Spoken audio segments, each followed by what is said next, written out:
ونلی آج کی تلاوت زبور کی کتاب اس کا 150واں زبور اور پہلی آیت سے۔ خداوند کی حمد کرو، تم خدا کے مقدس میں اس کی حمد کرو، اس کی قدرت کے خلق پر اس کی حمد کرو، اس کی قدرت کے کاموں کے سبب سے اس کی حمد کرو، اس کی بڑی عظمت کے مطابق اس کی حمد کرو، نرسنگے کی آواز کے ساتھ اس کی حمد کرو، بربت اور ستار پر اس کی حمد کرو، دف بجاتے اور ناچتے ہوئے اس کی حمد کرو، تار سازوں اور بانسری کے ساتھ اس کی حمد کرو، بلند آواز چھانچ کے ساتھ اس کی حمد کرو، زور سے جھنجھناتی چھانچ کے ساتھ اس کی حمد کرو۔ ہر متنفس خداوند کی حمد کرے، خداوند کی حمد کرو۔ خداوند کے زندہ مقدس نام کا بڑا سنا جانا ہمارے لیے ویسے رحمت ہو۔ خداوند کا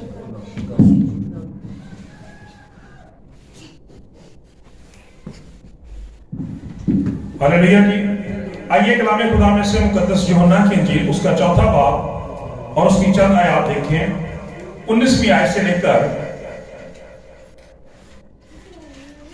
24ویں آیت تک میں آپ کے سامنے پڑھوں گا۔ مقدس یوحنا کی انجیل اس کا 4واں باب 19ویں آیت سے لے کر کلام خدا میں سے 24ویں آیت تک ہم پڑھیں گے،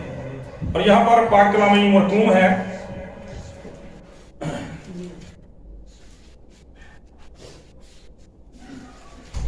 عورت نے اس سے کہا، اے خداوند مجھے معلوم ہوتا ہے کہ تو نبی ہے۔ ہمارے باپ دادا نے اس پہاڑ پر پرستش کی، اور تم کہتے ہو کہ وہ جگہ جہاں پرستش کرنا چاہیے یروشلم میں ہے۔ یسوع نے اس سے کہا، اے عورت میری بات کا یقین کر کہ وہ وقت آتا ہے کہ تم نہ تو اس پہاڑ پر باپ کی پرستش کرو گے اور نہ یروشلم میں۔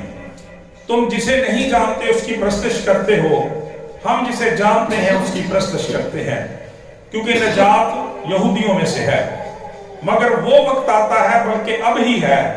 کہ سچے پرستار باپ کی پرستش روح اور سچائی سے کریں گے، کیونکہ باپ اپنے لیے ایسے ہی پرستار ڈھونڈتا ہے۔ خدا روح ہے، اور ضرور ہے کہ اس کے پرستار روح اور سچائی سے پرستش کریں۔ کلام خدا کے پڑھے اور سنے جانے پر خدا ان کی خاص برکت ہو، خدا ان کا نہایت شکر ہو۔ میرے عزیزو، ہم 23ویں اور 24ویں آیت کو جب پڑھتے ہیں تو کلام بتاتا ہے کہ خداوند یسوع مسیح فرماتے ہیں کہ وہ وقت آتا ہے، بلکہ اب بھی ہے، اب ہی ہے کہ سچے پرستار باپ کی پرستش روح اور سچائی سے کریں گے، کیونکہ باپ اپنے لیے ایسے ہی پرستار ڈھونڈتا ہے۔ آج میرے عزیزو، ہم تھوڑی دیر کے لیے پرستش کے تعلق سے کلام خدا میں سے سیکھیں گے، اور خصوصاً اس کی وجہ آپ جانتے ہیں کہ ہم خدا کے فضل سے آج سے prince of peace television channel کے زیر اہتمام ان اساتذہ کی رہنمائی میں، خدا کے پرستاروں کی رہنمائی میں ایک جو میوزک اکیڈمی جو ہے اس کا افتتاح کریں گے، تاکہ ہمارے بیٹے اور بیٹیاں جو ہیں وہ لائق طور پر اس پرستش کے تعلق سے، گانے بجانے کے تعلق سے سیکھ کر خداوند کے نام کو عزت اور جلال دینے کے لیے اپنی خدمات کو پیش کر سکیں۔ اس لیے ہم چند باتیں کلام خدا میں سے پرستش کے تعلق سے سیکھیں گے۔ سو میری گزارش ہوگی کہ سارے بیٹے بیٹیاں، سارے لوگ ان ساری باتوں کو بڑے دھیان سے سنیں۔ میرے عزیزو، جب ہم پرستش کی بات کرتے ہیں تو بائبل مقدس میں اس کے لیے مختلف الفاظ استعمال کیے گئے ہیں۔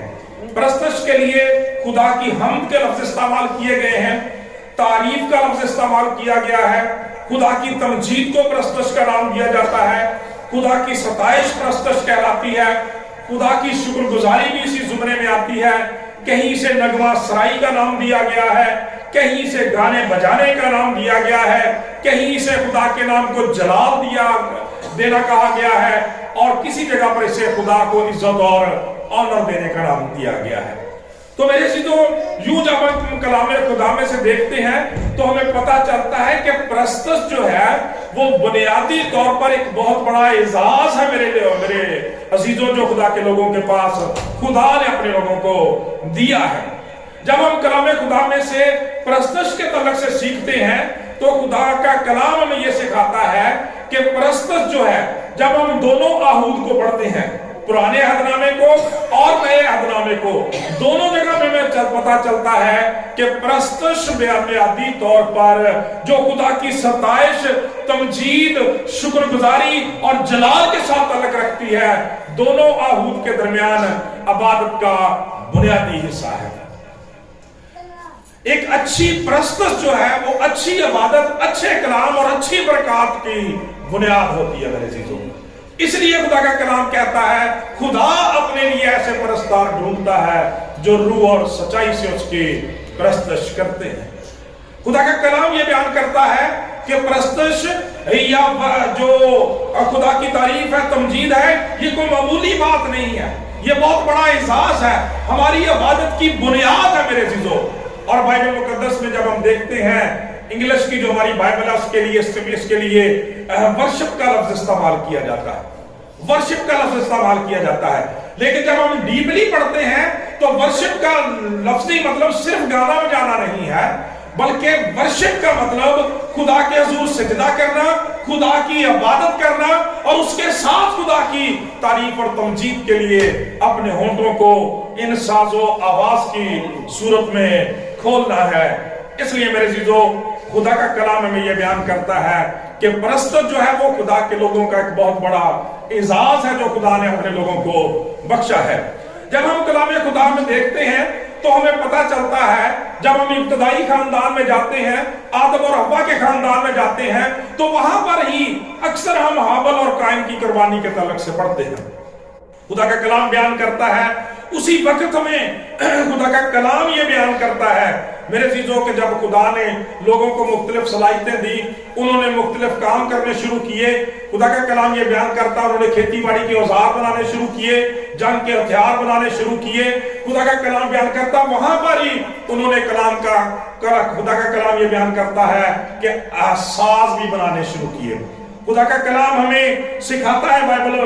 मुकद्दस के तल्लक कि यूबुल एक ऐसा शख्स हुआ है जो बीन और बांसुरी बनाने वालों का बाप हुआ, उस्ताद हुआ। तो पता चलता है कि पहले खानदान से ही खुदा ने इन साजों को, इन आवाजों को पसंद किया कि वो खुदा की इबादत के लिए, परस्तश के लिए गाए और बजाए जाएं। चुनांचे हम खुदा के कलाम में देखते हैं कि जब काइन ने अपने भाई हाबिल को कत्ल कर दिया और उसकी जगह पर खुदा ने सेत जैसा शख्स उनकी जिंदगी में पैदा किया, और सेत की यहाँ एक बेटा जो अनूस नाम का पैदा होता है, खुदा का पाक कलाम बयान करता है उसकी पैदाइश के साथ ही लोग यहोवा का नाम लेकर दुआ करने लगे। तो इसका मतलब है कि शुक्रगुजारी की कुर्बानी का, साजों के बजाए जाने का, खुदा की इबादत का पूरा इंतजाम खुदा के उसी घर से शुरू हो गया जो इब्तदाई खानदान से तलक रखता है। और मेरे चीजों यूं ये सिलसिला बढ़ता चला गया।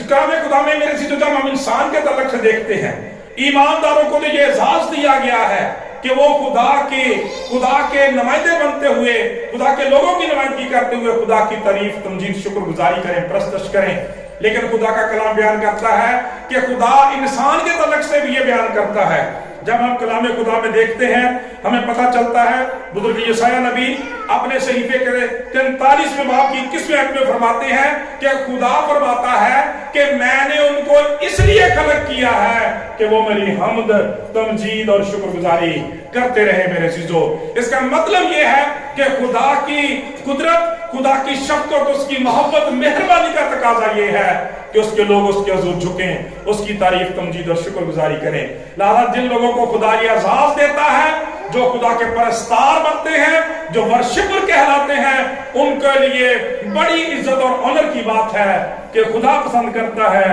कि वो खुदा के हुजूर खड़े हों और खुदा के लोगों की नुमाइंदगी करें और खुदा की शुक्रगुजारी करें, तमजीद करें, खुदा के नाम को इज्जत और जलाल दें। जोरदार तालियां लगाएं इस एहसास के लिए। मेरे चीजों, जब हम दुनिया की तारीख को देखते हैं बाइबल मुकद्दस के अंदर, जब आप बुजुर्ग दानियल के वक्त नबूकदनेस्सर के पीरियड को पढ़ें, जब आप मिस्र के बादशाहों की तारीख को पढ़ें, दारामाती फारसी बादशाहों की तारीख को पढ़ें, तो हमें पता चलता है कि वो लोग इन साजों को अपने देवताओं की जो तारीफ के लिए बजाते थे। उनके लिए बजाते थे मेरे अज़ीज़ों, गाते थे उनके लिए। लेकिन खुदा का कलाम ये बयान करता है, जैसे हमने ज़बूर पर 150 की तलावत सुनी है कि खुदा ने बाकायदा तौर पर साजों के साथ, साजों के नाम ले लेकर खुदा का कलाम बयान करता है, बताया है कि जिन चीजों को खुदा ने पैदा किया है, जो नेमतें, जो बरकतें, जो बख्शिशें, जो तोड़े खुदा ने हमें दिए हैं, वो सबसे पहले खुदा की इज्जत और ऑनर के लिए इस्तेमाल होने चाहिए। चुनांचे खुदा का कलाम ये बयान करता है कि खुदा ने किसी को अच्छी आवाज दी है, किसी को खुदा ने साज बजाने की अहलियत दी है, जरूर है कि वो उसको रूह और सच्चाई से खुदा के जलाल के लिए इस्तेमाल करें। कलाम खुदा बयान करता है कि लोग देवी देवताओं के लिए, बादशाहों की तारीफ और तौसीफ के लिए साजों को बजाते थे, लेकिन इस इबादत का, उस शुक्रगुजारी का, उस जलाल का हकदार सबसे पहले खुदा है जिसने इंसान को इस लायक किया। चुनांचे जब हम देखते हैं, हम शरीयत के पीरियड को देखते हैं, कलाम खुदा हमें यह बयान करता है कि बाकायदा तौर पर खुदा के बंदा दाऊद ने, जो हम कलाम खुदा में देखते हैं कि सबसे बड़ा परस्तार है, सबसे बड़ा राइटर है, जो खुदा का पोएट है और इसराइल का शीरी नगमा साज जिसे कहा गया है, खुदा का कलाम ये बयान करता है, उसने हैकल के अंदर पूरी एक तरतीब बनाई परस्तश की, उसने गाने वालों, बजाने वालों का पूरा निजाम तरतीब दिया। खुदा का कलाम कहता है उसने लावियों को, बनी कोरा को, हेमान को, आसफ को और बहुत सारे और लोगों को मुकर्रर किया जो तरतीब के साथ इस इबादत को सर अंजाम देते, जो आने वाली नस्लों को सिखाते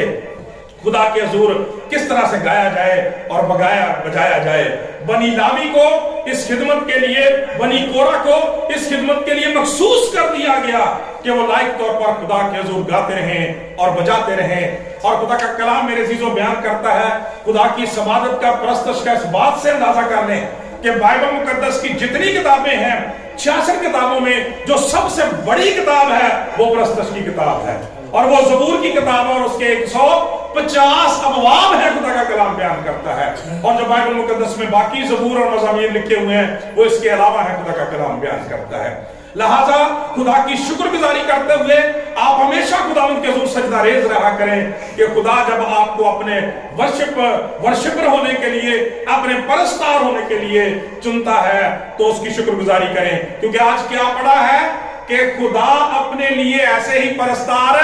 ढूंढता है, और वह ढूंढा किसे जाता है? जो मिलता नहीं है, जो मुश्किल से मिलता है उसे ढूंढा जाता है मेरे अज़ीज़ों। अगर आमतौर पे आम चीजें वाफर मिकदार में हो तो फिर उनको तलाश नहीं किया जाता, उनको ढूंढा नहीं जाता। लिहाजा खुदा का शुक्र अदा किया करें कि जब खुदा आपको इस अहलियत और इस काबिलियत के साथ खड़ा करता है कि आप खुदावंद की परस्तश करें, तो यकीनन ये एक बहुत बड़ा एजाज है, ये ऑनर है जो खुदा आपको देता और देना चाहता है। हम खुदा के इन खादमों के लिए, इन परस्तारों के लिए, भाई जेम्स के लिए और बेटे शाम के लिए खुदा की शुक्रगुजारी करते हैं कि खुदा ने इन्हें थोड़ा बख्शा है। यकीनन ये हमारा फख्र है, हम इन बातों के लिए खुदा की शुक्रगुजारी करते हैं। मेरे चीजों, जब हम कलाम खुदा में से देखते हैं, इस परस्तश के तल्लुक से, इबादत के तल्लुक से, खुदा का कलाम ये बयान करता है कि ये मसीही लोगों के लिए, ईमानदारों के लिए कोई मामूली माने नहीं रखती है परस्तश। जब हम पुराने अहदनामा में देखते हैं तो हमें पता चलता है कि परस्तश ना सिर्फ बनी इसराइल की इनफरादी जिंदगी में, ना सिर्फ खानदानी जिंदगी में, ना सिर्फ उनकी कौमी जिंदगी में, बल्कि खुदा का कलाम कहता है कि जंगी हालात में भी उनकी फतह याबी का एक बहुत बड़ा हथियार था। वो करों को ढा देने के लायक हुए, खुदा का कलाम ये बयान करता है। लिहाजा ये मामूली बात नहीं है, कलाम खुदा के मुताबिक ये एक बहुत बड़ा हथियार है परस्तश, ये फतहबंदी का राज है परस्तश, जो इब्लीस के इलाकों में खलबली मचा देता है। मेरे अज़ीज़ों, खुदा का कलाम ये बयान करता है। पाक कलाम ये बयान करता है, जरा यरू की फतह को याद करें, कितना बड़ा शहर था। खुदा का पाक कलाम बयान करता है वहां पे कोई औजार और हथियार इस्तेमाल नहीं किए गए, सिर्फ परस्तश का हथियार, नरसिंगों का हथियार जो इस्तेमाल किया गया।